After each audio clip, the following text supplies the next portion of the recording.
자신이 전생의 퇴마사였다고 말하는 소름 끼치는 후임병.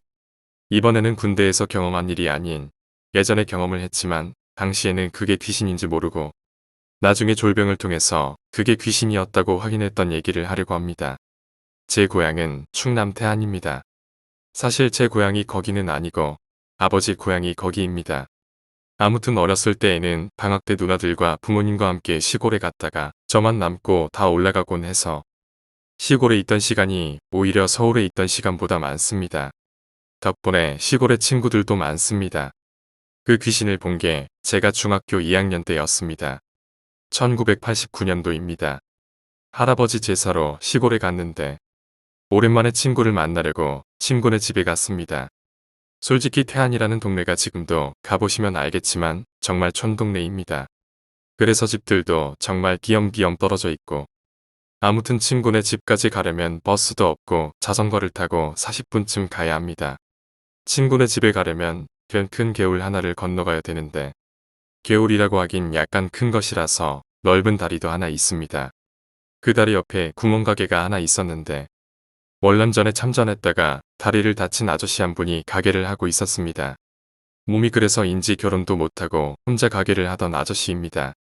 그런데 4일 전에 비가 많이 와서 그 개울에 물이 많이 불어났었는데 그 아저씨가 술을 먹고 개울에서 수영을 하다가 그만 빠져서 죽었습니다. 혼자 살던 아저씨였기 때문에 친척들 연락처도 모르고 해서 우선 친척들한테라도 연락될 때까지 장사를 지내지 못하고 마을에 상을 당한 집을 위해 공동으로 쓰는 상여가 있는 창고에 우선 놔두었을 때였습니다. 아무튼 며칠 전 그 개울에서 사람이 죽어서인지 평소에 보이지 않던 순경들이 다리 위에서 순찰을 하고 있었습니다. 저는 그런 모습들을 보면서 별 생각 없이 친구네 집으로 향했고 오랜만에 만난 친구라서 시간이 가는 줄도 모르고 놀았습니다.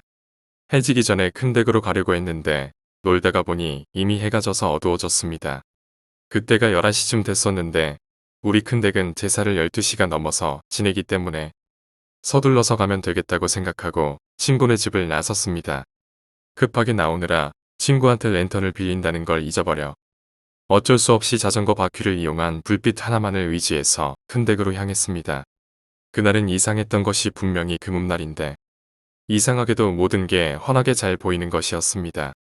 지금도 시골에 가면 마찬가지지만 금음날 밤에는 정말 1m 앞도 잘 안 보입니다. 아무튼 저는 급한 마음에 이상한 것도 모른 채 큰 댁으로 향했고 너무 급했던 탓에 자전거가 돌부리에 걸려서 넘어져 타이어에 펑크까지 났습니다. 어쩔 수 없이 자전거에서 내려 자전거를 끌고 갔습니다. 자전거를 타고서 부지런히 갈 때는 별 생각이 없었는데 자전거를 끌고 가려니 걸음도 늦어질 수밖에 없었고 약간 무섭다는 생각에 계속 주위를 둘러보면서 걸음을 재촉했습니다. 개울의 다리에 가까워 오자 갑자기 아저씨가 죽었다는 것이 떠올랐습니다. 괜한 생각을 해서 무서워지자 크게 노래를 부르며 걸어가고 있었는데 저쪽에 상해를 놓아두는 창고가 보이는 것이었습니다. 그곳에 죽은 사람이 있다는 생각을 하니 갑자기 더 무서워졌습니다. 괜히 그쪽을 쳐다보면 안 될 것 같아서 일부러 딴 쪽을 보며 걸었습니다. 전방에 있던 창고가 이제 내 옆쪽에 있을 때까지 걸어갈 무렵 나도 모르게 얼핏 창고를 돌아보았습니다. 창고 문 앞에 사람이 서 있는 것이었습니다. 순간 소름이 돋았습니다. 너무 무서워서 앞만 보며 걸었습니다. 그렇게 얼마를 가니 다리가 보였습니다. 다행히도 다리 위에 순찰을 돌던 순경이 아직도 있는 것이었습니다. 나는 이제 살았다 싶었습니다. 그런데 이놈의 호기심은 다시 한번 그 창고를 쳐다보게 만들었습니다. 이번에는 창고 앞에 사람 같은 게 안 보이는 것이었습니다. 이상하다 싶어서 다시 쳐다보았는데 그 사람 같은 게 창고에서 이쪽으로 오고 있는 것이었습니다. 하지만 나는 조금만 더 가면 저기 순찰 돌고 있는 순경이 있다는 생각에 약간은 대담해져서 다시 한번 그 사람 같은 게 어디 있나 쳐다보았습니다. 내가 창고 쪽으로 얼굴을 돌리는 순간 그 사람 같은 게 바로 내 뒤에 있는 것이었습니다. 나는 너무 놀라서 후들거리는 다리를 이끌고 순경이 있는 쪽으로 달리기 시작했고 내 뒤쪽에서는 뭔가가 따라오는 것 같았습니다. 나를 따라오는 소리는 점점 더 가까워지고 저는 소리를 지르기 시작했습니다. 내 소리를 듣고 순경이 이쪽을 바라보는 순간 뭔가에 걸려서 넘어졌습니다. 넘어지면서 몸이 공중으로 붕 떴고 몸이 한 바퀴 돌면서 처음에는 하늘이 보이고 나중에는 땅이 보이면서 그대로 고꾸러졌습니다. 그리고 바로 기절을 했습니다. 정신을 차려보니 큰 댁이었습니다. 제가 오질 않아서 어른들이 저를 찾아 나섰고 제가 쓰러져 있는 걸 순경이 업고 오고 있었답니다. 이 일을 겪을 당시에는 내가 그냥 무서운 생각에 귀신이라고 생각을 했으려니 하고 넘겼던 일인데 이 일을 졸병한테 얘기했더니 졸병이 그게 귀신이 맞다고 하는 것이었습니다. 그때 졸병이 귀신에 관해서 해준 말이 있습니다. 첫 번째는 귀신이 평소에는 사람에게 해를 끼치지 않는다. 두 번째는 그런데 특별히 음기가 넘쳐나는 날에는 귀신이 사람에게 해를 끼치는 경우가 있다. 세 번째는 특별히 음기가 넘쳐나는 날은 금음이며 그날은 금음이면서도 이상하게 너무 밝다는 것이다. 네 번째는 이렇게 귀신에게 해를 당할 때 하늘을 한 번 보고 땅을 한 번 보고 그리고 사람을 한 번 보면 살 수가 있다. 졸병의 말을 듣고 보니 바로 그날이 음기가 넘쳐나는 날이었고 내가 쓰러지기 전 다리 위에 있던 순경을 보았고 공중에서 한 바퀴 돌면서 하늘을 한 번 보고 땅을 한 번 보았기 때문에 살 수 있었다는 걸 알 수 있었습니다. 제 졸병이 음기가 강한 날에 대해 자세히 말을 해주었었는데 이상한 한자어랑 섞어서 말해준 덕에 기억은 잘 안 납니다. 아무튼 금음날이면서 이상하게도 밝은 날 밤에는 조심하세요. 이번에는 풍수지리에 관련된 얘기를 하려고 합니다. 제가 근무하던 경찰서 관내에 지하철 기지창이 있습니다. 그 기지창 위치가 떡산이라고 불리우는 조그만 야산 밑에 있습니다. 그런데 그 떡산이 생긴 모양이 반달 모양입니다. 그 산 때문에 기지창에 필요한 면적이 나오질 않아서 떡산의 가운데 부본을 파서 기지창을 만들었습니다. 아무튼 처음에 기지창을 만들 당시에는 제가 경찰서에 없었으니까 당시 상황을 잘 모르긴 하지만 그 동네 사람들이 떡산을 깎지 말라고 데모도 많이 했었답니다. 하지만 공사는 진행이 됐고 떡산의 중간을 파서 기지창을 만들었습니다. 그리고 기지창 공사가 끝났을 무렵에 제가 경찰서에 배치를 받았습니다. 그해 경찰서 관내에서 교통사고, 사망사고가 37건이 났었고 그 중에서 어느 검문소 앞 횡단보도에서 사망사고가 18건이 났었습니다. 그래서 소문은 떡산의 전기를 해쳤기 때문에 화를 입는 거라고. 그리고 정말 공교롭게도 18명이 모두 떡산 근처 동네에 살던 사람들입니다. 저도 그 떡산에서 귀신을 한번 봤습니다. 그 떡산이라는 곳에 기지창이 생기면서 울타리를 쳤는데 떡산이 별로 크지 않은 정말 언덕 비슷한 야산이어서 기지창 울타리 안에 떡산이 다 들어갑니다.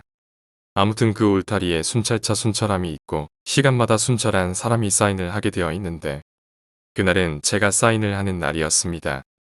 새벽 3시쯤 되었는데 사인을 하다가 이상한 느낌이 들어서 위를 쳐다보았더니 떡산 꼭대기에 흰옷을 입은 사람이 나를 쳐다보고 있는 것이었습니다. 너무 놀라서 같이 순찰차를 타던 경사님한테 이야기를 했고 그 경사님도 그 사람 같은 걸 보았습니다.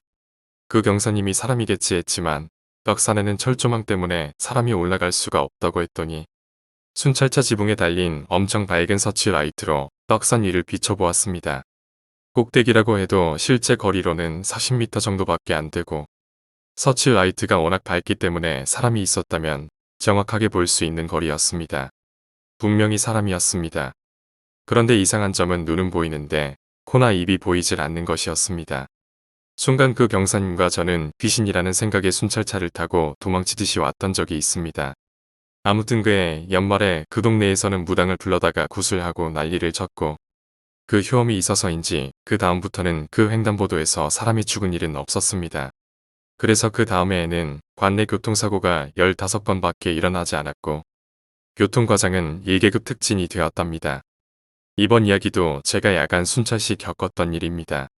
그 특이한 졸병이 유치장 근무로 보직이 변경된 후 저와 다른 고참 2명이 함께 야간 순찰을 나간 적이 있습니다. 그날도 평소와 같이 순찰을 돌다가 고참과 둘이 담배를 피우려 근처 공원으로 갔습니다. 원래 의경은 근무복을 입은 상태에서는 남들이 보는 앞에서 담배를 피우면 안 되기에 사람들의 눈이 적은 공원이나 건물 지하 같은 데에서 담배를 피웁니다. 아무튼 담배를 피우려 공원에 갔는데 평소에는 약간 늦은 밤에라도 한두 명 정도는 있었지만 그날따라 아무도 없었습니다. 저 혼자였다면 약간은 외시시한 생각도 들었을지 모르지만 고참 한 명과 같이 있으니 무섭다는 생각 없이 그냥 담배를 피웠습니다. 담배 한 개피를 거의 다 피울 때쯤 한 사람이 공원으로 들어섰습니다. 공원 반대편 입구로 들어왔기 때문에 얼굴을 자세히 보지는 못했지만 한 40대 정도 되는 남자였습니다. 그 사람은 벤치로 다가가 벤치에 조용히 앉았습니다. 그 남자 뒤쪽에 전봇대에 나지막히 붙어있는 가로등이 있었기에 꽤 멀리 떨어져 있는 거리였으나 그림자는 거의 우리 근처까지 드리워졌습니다. 우리는 아쉬움에 한 개피를 더 피우려고 담배에 다시 불을 붙였고 둘이 얘기를 하느라 그 사람에 대해서는 신경을 쓰지 않았습니다. 두 번째 담배도 다 피울 무렵 그 사람의 그림자가 움직였습니다. 벤치에서 일어나는 듯한 동작이었습니다. 저는 이제 그 사람이 가려고 하는 모양이구나 하고 별로 대수롭지 않게 생각하고 담배를 계속 피웠는데 그 그림자가 조금씩 이쪽으로 다가오는 것이었습니다.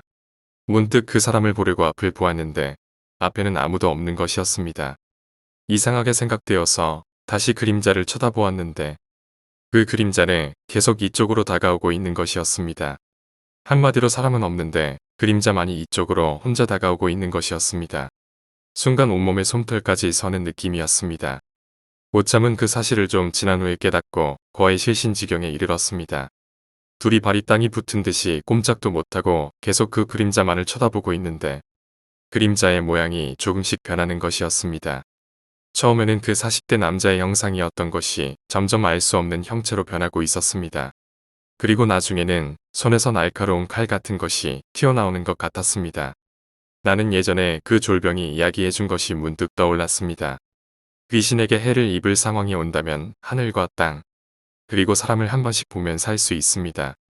얼른 하늘과 땅, 그리고 옆에 있는 고참을 쳐다보자. 처음에는 내가 있는 방향으로 다가오던 그림자가 갑자기 고참이 있던 방향으로 방향을 돌리는 것이었습니다. 나는 거의 실신지경에 이른 고참을 흔들면서 얼른 하늘 한 번, 땅 한 번, 그리고 나를 한 번 쳐다보라고 소리쳤습니다. 고참도 겨우 정신을 차리며 내가 시킨 대로 했더니 갑자기 그림자가 점점 작아지더니만 담에 의해서 생긴 그림자 속으로 빨려 들어가는 것이었습니다. 둘은 한참 동안을 그 자리에서 떠나질 못하고 굳어 있었고 나중에 정신을 수습하고 얼른 경찰서로 들어가서 그 졸병을 찾았습니다. 자초지종을 얘기했더니만 졸병은 피식 웃으면서 얘기했습니다.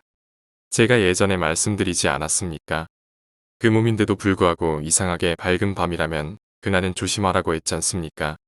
그리고 제가 일주일 전에 오늘이 그런 날이라고 말씀도 드렸었는데 기억 안 나십니까? 다시 생각을 해보니 정말 일주일 전에 그 졸병이 얘기를 했던 것 같았습니다. 그 졸병의 말을 귀담아 듣지 않아 봉변을 당할 뻔했다고 생각을 하니 식은땀이 흘렀습니다. 제 기억으로는 그날이 1997년 9월 2일이었던 것 같습니다. 아마도 그때쯤 이상한 일을 경험하신 분들이 계시다면 바로 그날일 겁니다.